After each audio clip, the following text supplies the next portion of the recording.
I'd like to ask you what you think about an idea. I'm going to give you two cases, and I'd like to hear what your reaction would be to the cases.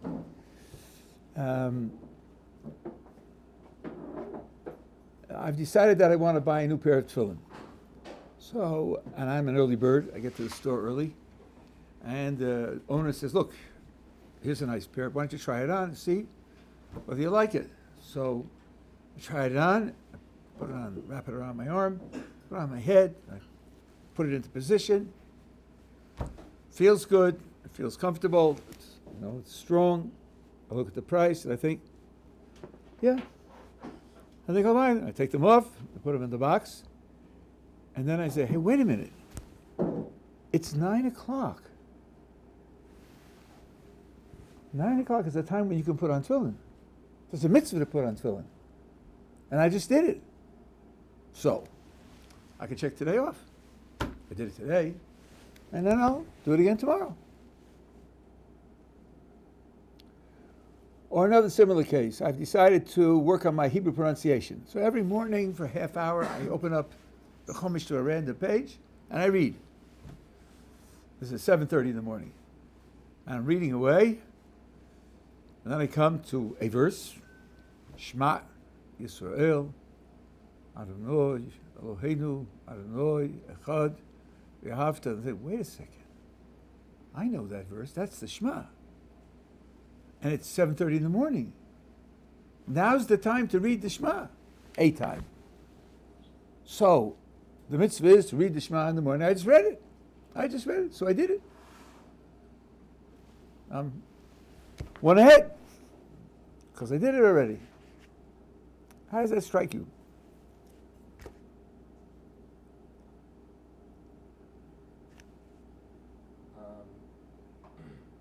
Maybe he fulfilled the mitzvah of doing it, but not with the proper kavanah. Okay, so what are you suggesting? That he did fulfill the mitzvah? He didn't fulfill the mitzvah? Didn't fulfill it in the best way? What are you suggesting? Yes. I gave you three alternatives. Okay, one of them anyway. Not everything is ideal, right?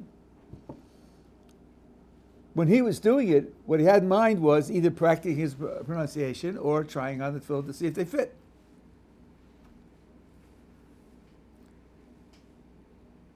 Would there be any reason to push it to the wall and say that he didn't do the mitzvah and he has to do it again?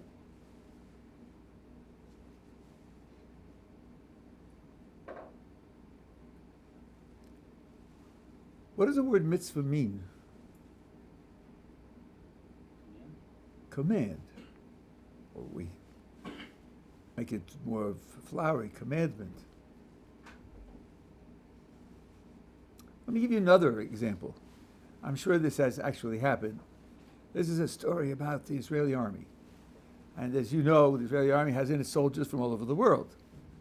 Now imagine a situation where the commander of the group is from Ethiopia, and one of the soldiers in the group is from Russia. And the commander gives an order, shut the door. And the Russian soldier hears, sit down. So he sits down. Did he fulfill the command? The command, after all, was to shut the door. He didn't shut the door. Now, it's not his fault. They pronounce Hebrew in different ways, and it's hard to communicate. It really is hard to communicate. It's not his fault, but the command was shut the door, and he didn't shut the door. There it seems clear. Now let's try it the other way. The commander says shut the door, and the soldier doesn't hear him. But it's cold.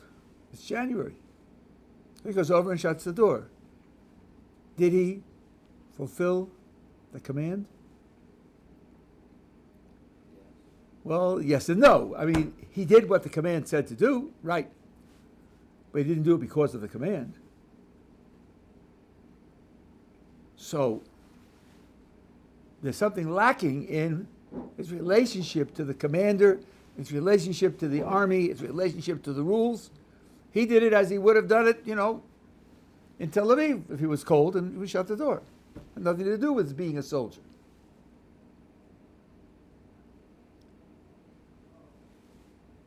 I'm in a second marriage. And about 3 years ago, I heard my Rebbetzin, who's a famous writer and lecturer, giving a class on Zoom, and she said, it was before Shavuos, and she said to the participants, what do you think of when you think of the word commandment? And I'm listening, so I'm thinking, what do I think of? I think of obedience and disobedience, right and wrong, responsibility, good and evil, reliability, and so forth and so on. That's what I thought of. She said to her students, relationship. Command creates a relationship. And it depends upon what the purpose of the command is. Suppose you're training for a sport, and the coach says, do another 5 push-ups. Well, he's the coach. He can give commands. He can even dismiss someone from the team. Why is he giving you the commands? He wants you to be a better competitor. He wants you to be stronger. And since he's a trained coach, he knows another 5 won't cause you a strained muscle, and it will make you stronger. So he's really giving the commands to benefit you. That's his job. So if you don't hear the command and you happen for your own purposes to do what the command would have had you do, still you're not fulfilling the command. You're just doing what the command said to do, but you're not fulfilling the command. There is a thought, it's discussed in our literature, and the general decision is that in order to fulfill a positive commandment, you have to have intention. You mentioned the word kavanah. It's the right word. That's a word that has like 6 meanings in Hebrew. You be very, very careful with that word. The intention is that it should count. I know that God gave me a mitzvah to do.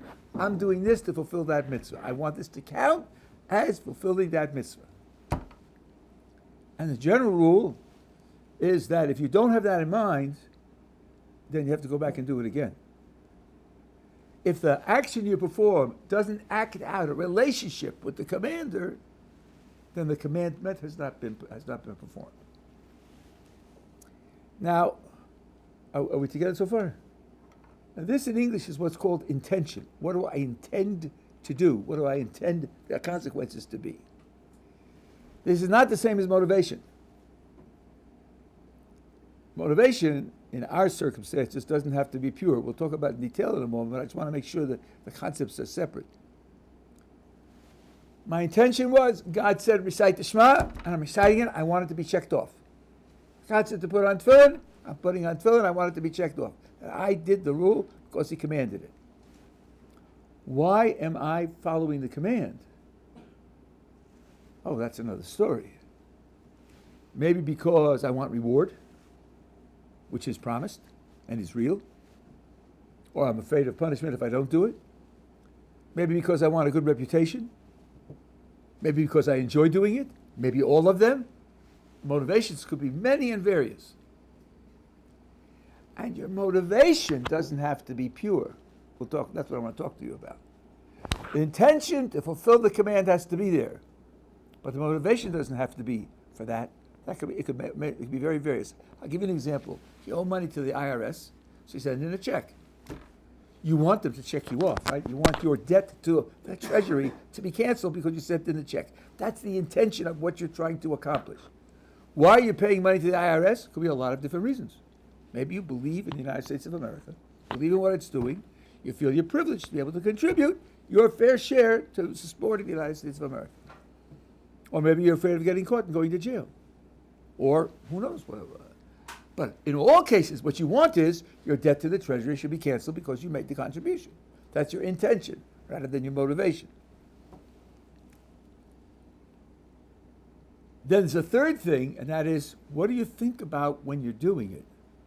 Well, these mitzvos have many different ramifications, many different associated values, many different implications. And the more you learn about them, and the more you think about them, when you do them, the more you are performing the mitzvah with the resources that God gave you. We spoke about this on the night of Shavuos. So there's intention, and there's motivation, and there's associated meaning. Those are 3 different things. Now, let's talk about, we're together, I think, on the question of intention. What about motivation? Let's make it very stark. Let's suppose the person is doing the mitzvah. He knows it's a mitzvah. He wants it to count. But his motivation is completely selfish. He'll get a good reputation, or he knows the way he puts on tefillin, his blood pressure goes down, or who knows what. Pleasing his parents. It's all selfish. Should he get credit for that as doing the mitzvah? Here I think you could hear two sides to it. Well, yes, he's aware of the commander, and he's doing it in order to act out his responsibilities to the commander, but since he puts his value, his payoff on the top, and isn't doing it for the sake of the commander's project, his relationship to the commander is very thin. Indeed, it's a little bit that he's using the commander and his command as a way to get for himself something he wants for himself. He's making the commander into a vehicle for producing something that he wants independently. That's a giant degrading of what the commander is and what the command is, what the Torah is, what the Creator is. And I could hear someone say that you shouldn't get credit for that. But there's a statement in the Talmud which says the opposite. The statement in the Talmud says, La'olam yasek adam b'Torah with mitzvahs, or without mitzvahs, shalol l'shmo, should be told shalol l'shmo b'ol l'shmo, which means a person should occupy himself with Torah and with the performance of mitzvahs for a selfish motivation, because if he does so, he will come to do it selflessly, only for the sake of doing what God wants. It's a process. You start with a 6-year-old and you're training him, you better give him a payoff, otherwise he's not going to do it. And as you grow and as your mind expands and your understanding expands and your values expand, come to the point where you understand and realize that it's something which is intrinsically valuable because it's the service of the Creator. So the Gemara says you should do it with a selfish motivation, because in that way you will graduate to a motivation of doing it for the ideal purpose. When I first read that, two problems bothered me. First of all, I think I know counterexamples. There are people who teach Torah subjects in secular schools. That's the subject they chose to teach. They study it, they teach it. They don't keep anything, they don't believe anything. They're just teaching it. Some are non-Jews. It's a living. And they never make any progress. They start out that way when they're 20, they die when they're 100, and they never come to do the mitzvos at all. So it seemed to me as if this statement in the Talmud isn't always true. And also, I couldn't imagine an explanation for it. If you do something and you do it for the sake of a reward, you're going to automatically outgrow the need for the reward and come to do it for its own sake without the reward. Joe is employed by IBM. He's hired when he was 28, and he works till he's 65. 65th birthday, he retires. Is tomorrow he going to come to IBM and work for nothing? Because he started doing it for the money, but he's been doing it for a long time. And now he'll come to do it for no money? I don't think so. I think he'll sleep till noon. He's not coming in after he retires. Why would the Gemara think that if you do something with a selfish reward, you'll come to do it without a selfish reward? So I had these two problems. One was counterexample, and the other was no explanation for why you should think that that's the way it will develop. Then I read in the writings of Dessler that there's a condition. There's a condition hidden in the principle. And later I realized it's an obvious condition if you work more deeply. And the condition is this: when you do it for a selfish motivation, you have to want to get to the ideal motivation. You realize for yourself that you're in a situation which is preliminary, only in progress. You realize for yourself that you're not in an ideal condition, and you want to get to doing it for its own sake, doing it for the serving the Creator. And this is your interim means for getting there. I'll give you an example. There is a mitzvah to daven with a minyan in the morning, with the congregation. And it starts at 7:30, so the alarm goes off at 7 o'clock. That gives enough time to get dressed, go downstairs, and get ready to daven with the minyan. But this is an old-fashioned alarm clock, and it has a snooze button. I don't know if the new ones have it. It's probably a voice command. So the alarm rings at 7 o'clock. You hear the alarm and say, it's 7 o'clock. Bang, another 20 minutes. Okay, rings again at 7:20. I'm going to miss the minyan anyhow. Bang, another 20 minutes. You get up at 8:30 and go to breakfast.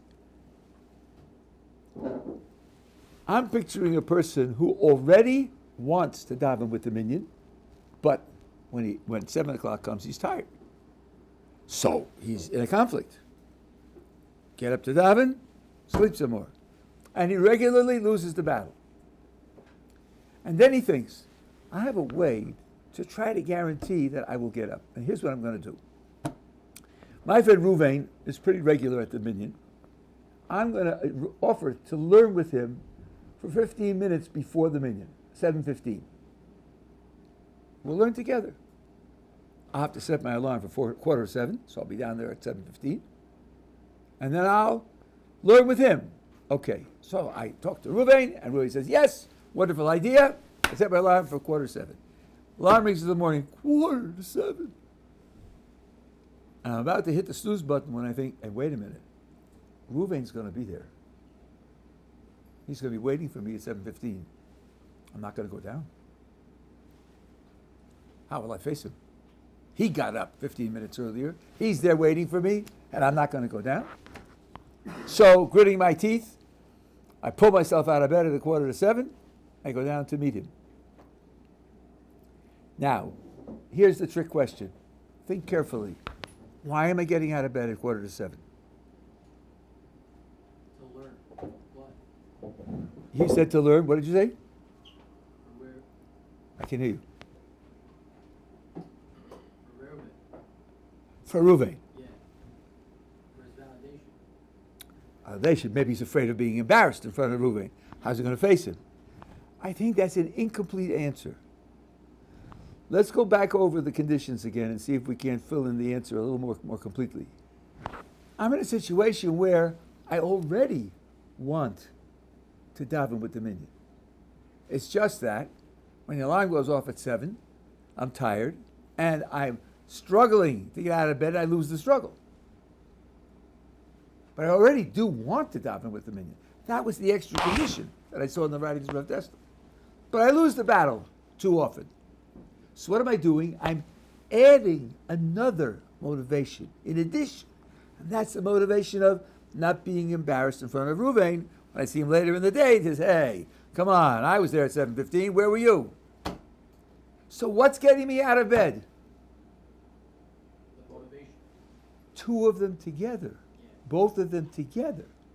My desire to daven with the minyan and my fear of embarrassment in front of Ruvain. The two of them together are getting me out of the bed. Now what the Talmud says may be a little bit more easier to avoid counterexample. It says, if you already want to do it for the right reason, the ideal reason, but your desire to do it is very weak, and you have other things that you want, and they conflict, and sometimes or often you lose the battle, add on a secondary selfish motivation. Yes, selfish. I don't want to be embarrassed. Then the ideal motivation of davening with the minyan, which was there at the beginning, plus the selfish motivation, together will get me out of bed. Furthermore, the selfish motivation is only there because of the ideal motivation. It's my frustration that my ideal motivation to daven with the minyan isn't working. It isn't getting me there. I'm losing out. That impels me to add the selfish motivation to it, so that I now have two motivations which do get me out of bed. Then Chazal said, under those conditions, you will outgrow your need for the selfish motivation, and you'll be able to do it for itself. Well, those people who are teaching Jewish subjects in non-Jewish schools and who don't believe anything don't fulfill the condition. They have no desire to do it for its own sake. They have no desire to do it to please the Creator. They don't believe in the Creator. They do it because it's a living. So the fact that they live their whole lives that way and never graduate to the higher level of doing it for the sake of serving the Creator is not a surprise. The Talmud didn't guarantee it for them. They guaranteed it for someone who's starting off with the desire to do the mitzvah for the right reason and just is not winning. It's not winning the battle. And I think that if you push it just a little bit further, you understand that this isn't an extra condition. He said it in the name of Rabbi Yeshivat Ohr Somayach. It's just an extra condition that limits the rule. It's built into the rule. This rule, you should do things for selfish motivations. So you'll come later to do it for ideal motivation. Who's the rule talking to? Who's it addressed to? Who's it meant for? Is it meant for someone in China? Is it meant for a Jew who never heard of Torah and never had any training and has no belief in God, no connection? Is it meant to be addressed to him? No. It's addressed to people who take the Talmud seriously and who read it and learn it in the Talmud and say, okay, this is what I need to do. That person does want to do it. A person knows that if the Creator said so, it's the right thing to do, and we're all human and we all struggle, and sometimes we succeed, sometimes we fail, but we all want. We all recognize that it's right. We all recognize that we would be better off if we were doing more. That's why we add the selfish motivation in order to get us out of bed to go downstairs and daven. Because we recognize that. And what we're being told is that this is a very appropriate strategy. Some take the word in the Gemara, la'olam, always it should be done as a necessary strategy. This is how you start out. You start out with selfish motivations, in addition to your recognition that it's right. But when you do that, and you want to get to doing it because it's right, you'll get to doing it because it's right. That's what the Talmud promises. So now I think the problem of the counterexamples is removed. Are we together so far? Question then is, why should I think that this is going to work? What's the explanation for it's working? The example of IBM makes it sound like it's out of touch with human reality altogether. People do things for a reward, and when the reward is removed, they stop doing it. That's a typical human experience. But not always. Not always. I don't know if any of you play musical instruments, but you might remember how you started. Usually, children start because their parents introduced them to it. And usually there's an incentive, especially depending upon what instrument they're learning. For example, if they're learning the violin, there better be an incentive because at the beginning, the child knows its noise, the parents know its noise, the child knows that the parents know its noise, and the parents know that the child knows its noise. It's awful. It's scratching that bow on the string and getting that whining sound is awful. No one's thrilled at that. If you didn't get an external payoff, you would never do it.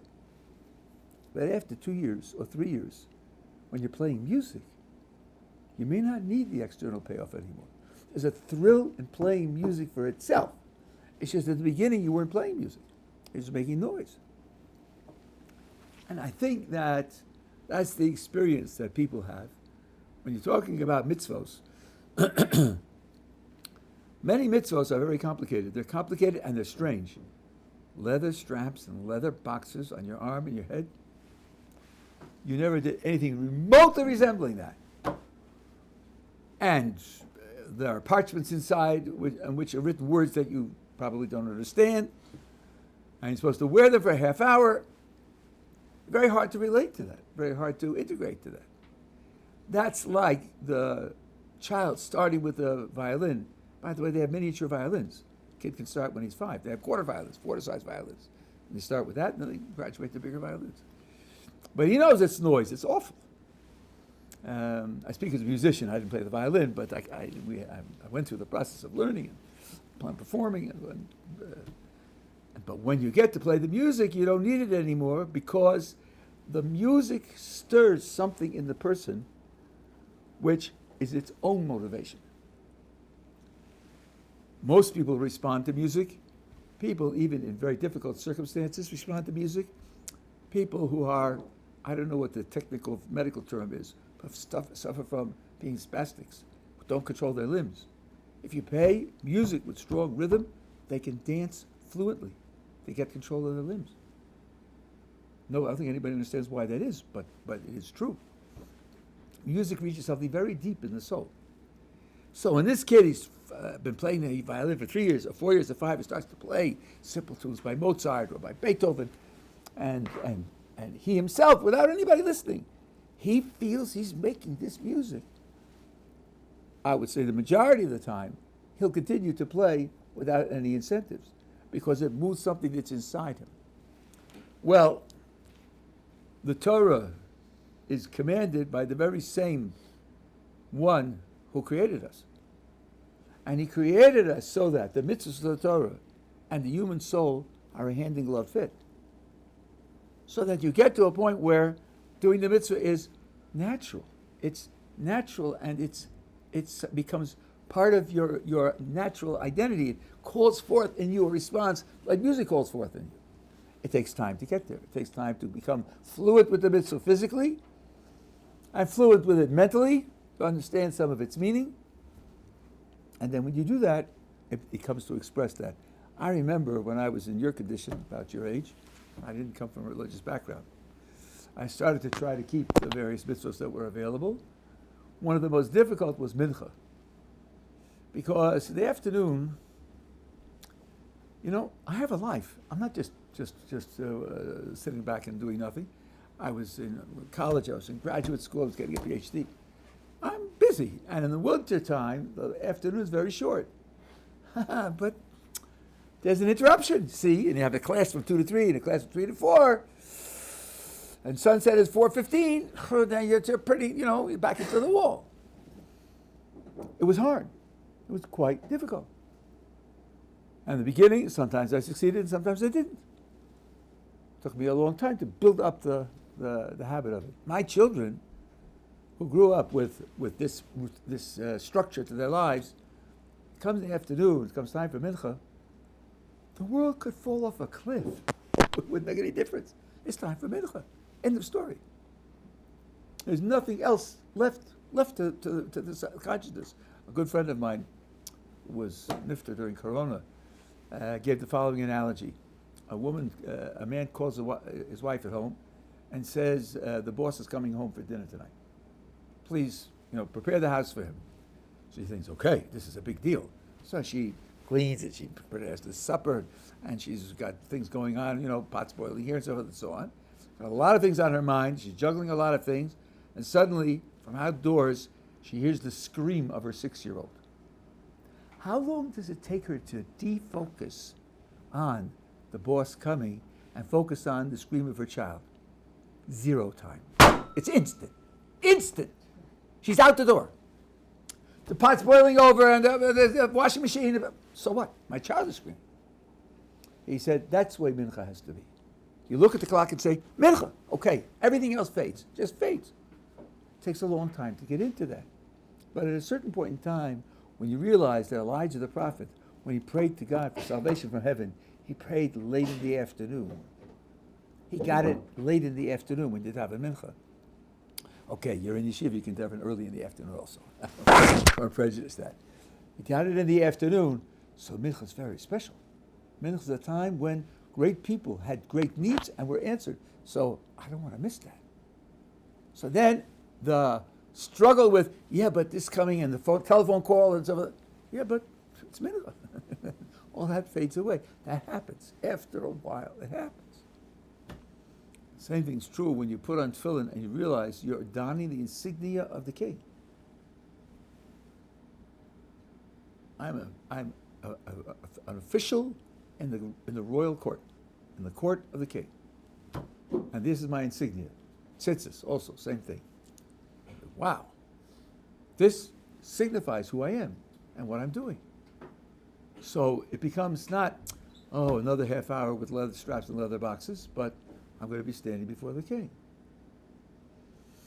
And by the way, when you get to the point where you start saying what's in the siddur and understanding it, there's a very interesting phrase when we talk about praising God. The phrase is, Lihishtabeach b'sehilosecha, which literally in Hebrew means to praise myself by praising or in praising God. When I'm praising God, I'm praising myself. That's Rashi's explanation of the verse. What does it mean? Because I'm praising God, I'm praising myself? So I'll give you an analogy. I think it has a direct explanation. You go to a social meeting, and people that you don't know, most of them, and hear someone talking about France. France is such a wonderful country and such a rich culture and such beautiful mountains and valleys, going on and on and on about how beautiful France is. See, I wonder why he's so invested in France. So you go over and say, hello, nice to meet you. Why are you so, what gives you this connection to France? He says, I'll tell you why. Because I'm the Prime Minister of France. Oh, you're the Prime Minister of France. Aha, I'm beginning to get it. And the greater the country France is, the greater you are, because you're the Prime Minister of such a great country. If you were the Prime Minister of Patagonia, it wouldn't be the same, would it? No, France. So by praising France, he's praising himself because he represents France. The greater the country. Now you'll hear someday, Mitzvah Hashem, you'll hear students, yeshiva students, talking about their various leaders of the yeshiva, the main teacher in the yeshiva. And one will say, oh, my teacher is so great, he knows all of this and he understands all of that. And the other one says, oh, what do you mean? My teacher even knows that. My teacher was over there and he studied from so-and-so. They're comparing how great their teachers are. That's where the subject is. What are they really doing? They're really comparing how great they are. I'm the student of this great teacher. You're a student of an inferior teacher. I'm the student of a superior teacher, so I'm a superior student. They're really using the praise of the teacher to praise themselves. The Talmud tells a similar story. There was one of the sages who said, I never go to places where they praise me. I don't want to hear praise of myself. So one of the people there said, what do you mean? You went to that and that place, and it was a social gathering, or some kind of celebration, and they praised you to the skies. He said, no, you don't understand. You understand. I came to their celebration. The greater I am, the greater the person that came to their celebration. The greater the person that comes to their celebration, the greater they are, because they merited a great person coming to the celebration. They're praising me so that they become great. That I don't mind. I don't mind to be an instrument in somebody else's self-praise. That doesn't bother me. The only thing that bothers me is they're praising me. So if you identify with the Torah, you identify with the Creator, then when you praise the Creator because you represent Him, you are praising yourself as well. And that's right. This praise is true. It's accurate. And it's realistic and it's meaningful. It's just an incentive to make sure that you live your life really representing the Creator. But then it is true that because you represent the Creator, you're doing something that's very great. Hearing your own praise, of course, it's tricky because you might be taken in by it. There's a story about one of the great Hasidic Rebbes, Rabbi Shmelke, of Nikolsburg. He was invited to interview for the job of being the Rav of Nikolsburg. Well, this was typical. This was what they did. They invited someone to come and give lectures and talk to the great people in the community, and they would decide whether to hire him or not. So he made the trip, and when he was received by the hosts, they said, look, we know you're tired from the trip. Here's a hotel. We'll come back in a few hours to get you to come to meet the community. So he goes into the room. When they come back, at the appointed time, about to knock on the door, they hear a voice from inside. The great Rebbe Shmelke, the great scholar Reb Shmelke, the great saint, tzaddik Reb Shmelke. What's that? Whose voice is that? Is that his voice? And it goes on and on, these exalted, exaggerated praises, Okay, but the time is the time, the people are waiting, so they knock on the door, and he opens the door, he says, oh, you ready to go? Let's go. They said, yeah, but wait a second. Well, what was going on in there? Was it you who was saying those things about you? What were you doing? He said, I'll tell you. There's a Mishnah in Pirkei Avos, the ethics of the fathers. And it says as follows. Yehi chvod chavercha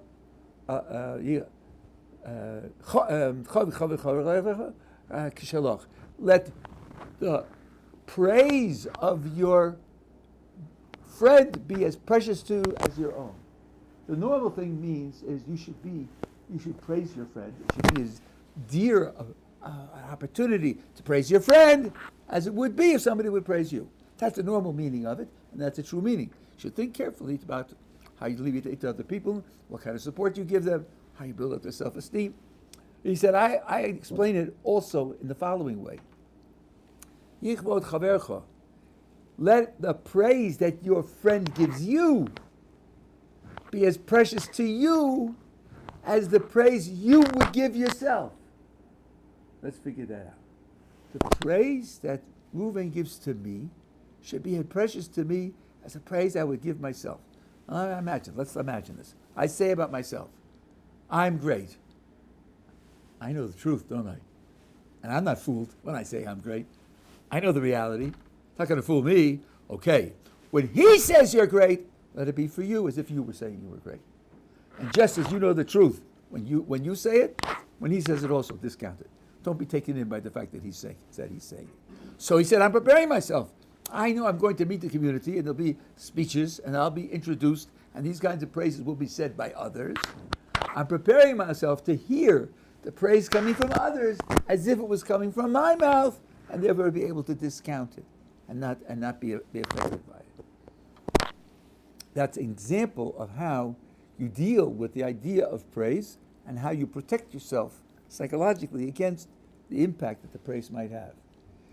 Similarly, the Ropshitzer Rebbe, one was an ancestor of my Rebbe's Rebbitzin, was once reciting his yichus. Yichus means his lineage. He had great people in his lineage. His father, his grandfather, his great-grandfather, great-grandmother. These were people who were great Jews, great scholars, and great saints. And he was reciting and talking about how great they were. So someone listening to him said, I don't understand. What do you mean you have great ancestors? So what? Either you're doing a good job, in which case you deserve credit for what you're doing, or you're doing a bad job, in which case you don't deserve credit. Why is it interesting to you to be reciting the greatness of your ancestors? So he said, listen, a person is affected by the lineage from which he comes. It has an effect on how he grows up. And it's an effect on the characteristics which are in the family, which are instilled in him. Now, someone whose parents, grandparents, great-grandparents are normal and natural and average, if he, in his life, is a little above average, he's done something significant because he's climbed above what he received from his family. For me, I come from such a great family, I have to be spectacular to get above that. Otherwise, I deserve no credit at all. I'm using the greatness of my lineage to motivate me to make greater efforts to be something worthwhile. So here is, we spoke about this last week, the idea of framing, taking a fact and framing it in such a way that it will have a good effect on your psychology, your spirituality, your morality, and different facts can be framed in different ways. We talked about when you make a decision and an action has an effect on people around you, the world around you, and has an effect on you also. So here's a way of being sensitive to that effect and to understand how to make it a positive effect. Are we together so far? Okay, I want to tell you one more thing. The idea of praise. When someone says that's a great piece of music, that's a great piece of art, that's a great football move, when he says it's great and he praises it, there's a whole discussion whether that's objective or subjective. Is it something which is factual? Something that could be right or wrong? Or is it just, it impresses me? I'm impressed, it inspires me. It's just really a statement about myself, not about it. And many, many people think that praise is subjective. It's just expressing how you feel about it. Somebody said, this is a great poem. So said, no, it isn't. It's boring. Would you say that one was wrong? What you would say is one likes it, one's enjoyed, one's inspired by it, and the other's bored by it. And that's all there is to it. There are those who disagree, John Stuart Mill among others, and that disagree and think that there's something objective in praise. Let me ask you what you think about a following case. You meet somebody who's never heard of basketball. Never heard of it. He's been living in the interior of Australia in a cave. He's never heard of basketball. Let me show you something. So it's interesting. We'll go down to a game, and I'll show you something. So you go down, and you get your ticket for the seats, you sit down, and the players are warming up. Suddenly he grabs your arm, and he says, oh, You can't imagine what he did. He jumped in the air, and while he was in the air, he threw the ball in the hoop. While he was in the air, feet were off the ground. He made a jump shot from the foul line. Thank you very much. What a great shot, he says. What do you say to him? Sorry, that wasn't a great shot. Most high schoolers can do that. You know, maybe during the course of the game, you'll see 2 or 3 great shots, but that wasn't a great shot. It wasn't a great shot. It really wasn't. One thing about great things, they can't be common. They can't be something that everybody can do. Then it's not great. So saying something's great can be a mistake. It can be an objective mistake. Okay, then who gets to praise? There are people who make a living as opera critics. They go to the opera, they write up a column, and next day, on CNN or wherever it is, there's an evaluation of the performance. How was the performance? Why do they do that? Why does anybody read that? He enjoyed it and he didn't enjoy it. He likes it and he doesn't like it. What more is there to say? There's a lot more to say. Because a person who knows it and has certain comparative performances and can compare them back and forth, he's someone who knows a lot more about what he's talking about. So praise isn't a matter of just, as a matter of fact, how you feel about it. Now with the 100th Psalm, which we read this morning, there is a verse that says, come into his gateways with thanksgiving, into his courtyards with praise. Come into the gateways with thanksgiving, into the courtyards with praise. Well, the gateway is the entrance to the courtyard. The courtyard is inner. So apparently what is associated with the gateway is a means, a ticket, to open, or a key to open the door. But when you get inside, that's the thing that's really important. The gateway is thanksgiving, and the courtyard is praise. What's the relationship between thanksgiving and praise? Let's see. When do I express gratitude? Well, when my life is improved, something good happened to me, and I know where it came from.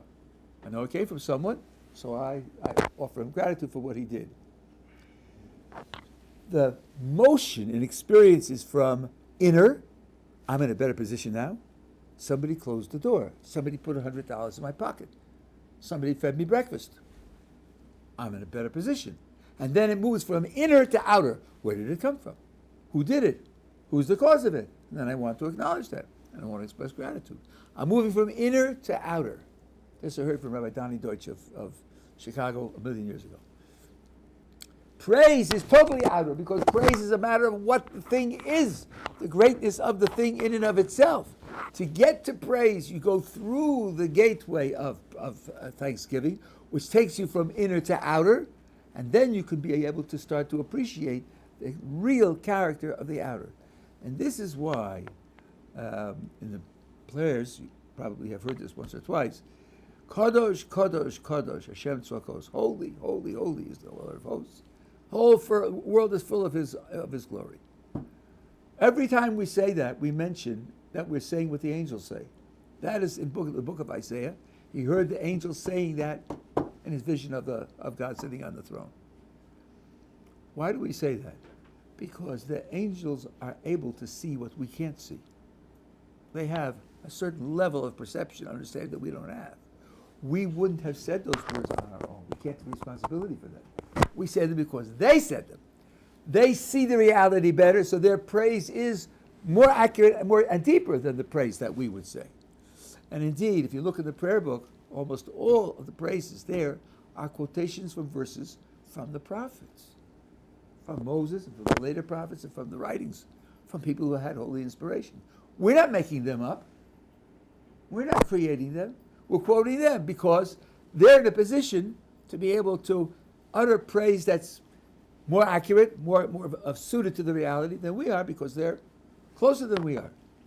In Hallel, which we said on Wednesday, and you said it on Thursday also, Halu Avdei Hashem, those who are servants of Hashem should praise Hashem. That doesn't mean everybody else shouldn't praise, but those who are really servants are really closer, they understand better. Their praise is going to be more accurate, more realistic, and we can take our lead from them to praise in the way that they teach us to praise. This means that when you think of praising something, a little thought has to go into whether the thing that you're praising is really worthy of praise. This could be a person or an action or a rule or a situation, a state of affairs. You praise it as good. Also, when you criticize it as bad. When you praise it as good, when you recommend it, a little thought should go into thinking, does it really deserve the recommendation? So these are two things about how our attitude towards the mitzvos play out. Now tomorrow, in Yetz Hashem, I'm going to have an open Q&A. Asking questions is a very fundamental part of the Jewish tradition. Our literature is full of discussion back and forth, questions and answers, objections, people changing their mind, the great scholars changing their minds, realizing that a mistake was made, and rethinking and saying, no, I made a mistake before, I'm going to do it differently now. One of the things that Jewish education tries to do is stimulate the asking of questions. And I know that this is not something that you learn in university. I taught university for 10 years. And I know exactly what goes on there. And you're taught to assimilate the information in the way the professor wants you to and spit it back the way he wants it spit back. And when you do that, you expect a good grade. But that you should think independently and maybe come to a different conclusion, or at least argue for a different conclusion. Either it's of no account whatsoever, or they object to it and they think that you're somehow morally unworthy because you asked the question. We aren't like that. So one of the things we'd like to do is encourage asking questions. And that's why we try to have regular Q&A opportunities. And I will try to do this once a week. So if you have questions that things that I've said or that others have said, and you want to raise them, I'll be happy to talk about them. My training, as you probably have guessed, is in philosophy, somewhat in mathematics, something in science, philosophy of science. I don't know halacha well, but if you ask, and I happen to know, I'll be happy to answer. I'll tell you who you can ask here who knows halacha well or history well. Those are things that I'm less well trained in. But any question is fair, and I'll try to do the best I can to be able to answer. Okay? See you tomorrow.